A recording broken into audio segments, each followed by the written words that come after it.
Bonjour, bienvenue sur Family Time Factory pour cette semaine spéciale avec moi. Je m'appelle Anastasia, je suis la maman d'une petite fille de bientôt 2 ans et aujourd'hui je voulais parler avec vous de se construire un village.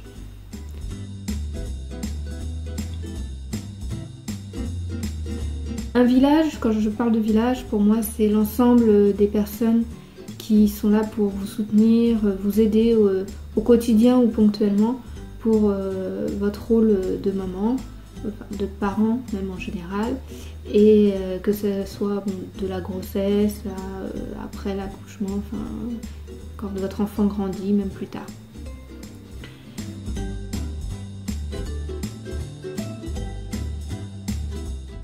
Alors, j'avais pas vraiment de village pendant ma grossesse ou à la naissance de ma fille. J'avais commencé quand même à avoir quelques contacts, mais j'habitais en région parisienne à l'époque. Notre famille était quand même assez éloignée. En plus, le début de grossesse, on avait fait le choix d'attendre les fameux 3 mois pour l'annoncer, donc j'avais pas du tout de personne pour me soutenir. À part, j'avais une collègue qui était au courant, heureusement d'ailleurs, mais à part ça, voilà, c'était beaucoup entre nous.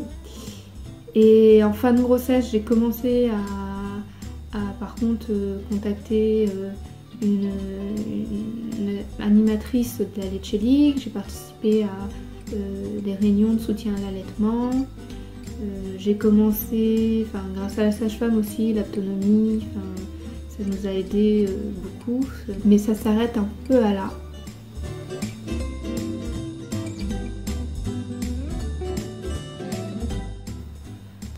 J'ai commencé du coup à me construire vraiment mon village plus à la naissance, après la naissance de ma fille. J'ai appris à connaître de nouveaux lieux, comme le Cocon des familles, qui est un lieu qui était mis en place par la ville, où on peut aller sur des créneaux, faire des jeux parents-enfants, des moments parents-enfants, parler à des professionnels, faire des ateliers, comme on avait fait un atelier massage. Donc ça c'était pas mal. J'ai appris à connaître une association des familles de la ville. J'étais toujours du coup là avec la Leche League, j'ai continué. Et j'ai commencé aussi à beaucoup fréquenter une petite crêperie qui s'appelait les Crêpes à Maman. Je m'entendais bien avec la gérante. Et d'ailleurs, ça avait donné naissance à un projet d'événement où on avait organisé un goûter des mamans pour échanger avec d'autres mamans. Ça ressemblait beaucoup du coup à un cercle maman-bébé. Mais le Covid est passé par là et donc on a pu organiser ça qu'une seule fois. Et sinon, j'ai pas pu après recommencer parce que j'ai déménagé. On est revenu à Bordeaux. Et là, à partir de là, j'ai vraiment pu avoir un village un peu plus solide, puisque à Bordeaux, on avait, on a mes beaux-parents, les familles, les amis, ma meilleure amie qui m'a beaucoup soutenue. Voilà, on a beaucoup plus de monde. Par contre, on a moins de professionnels vu qu'on ne connaît pas trop, mais ça, j'y travaille encore.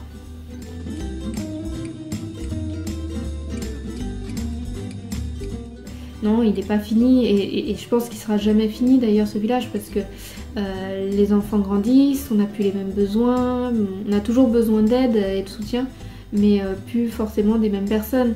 De ça aussi, plus notre enfant grandit, plus on va rencontrer de personnes, se faire des amitiés. Il y a d'autres personnes qui vont faire que passer, mais c'est pas grave, c'est la vie aussi et c'est comme ça que ça marche.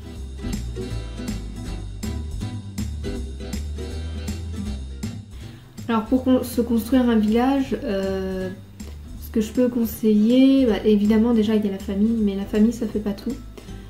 C'est pas toujours évident de composer avec sa famille, on peut des fois se sentir très seul en étant entouré de sa famille. C'est important d'aller voir ailleurs. Il y a déjà les professionnels, que ça soit une consultante en lactation, une sage-femme, une ostéopathe, la crèche aussi, le personnel de crèche. Voilà, il y a plein de manières, il y a plein d'endroits où on peut aller chercher des gens pour nous soutenir. Un coach sportif à domicile, j'en parle en connaissance de cause. Et aussi après, il y a des associations, il y a des cafés parents, des cercles maman-bébé. À Bordeaux, on a un café poussette. Voilà, il y a plein d'endroits où on peut prendre des contacts, se rencontrer d'autres mamans et se construire son village.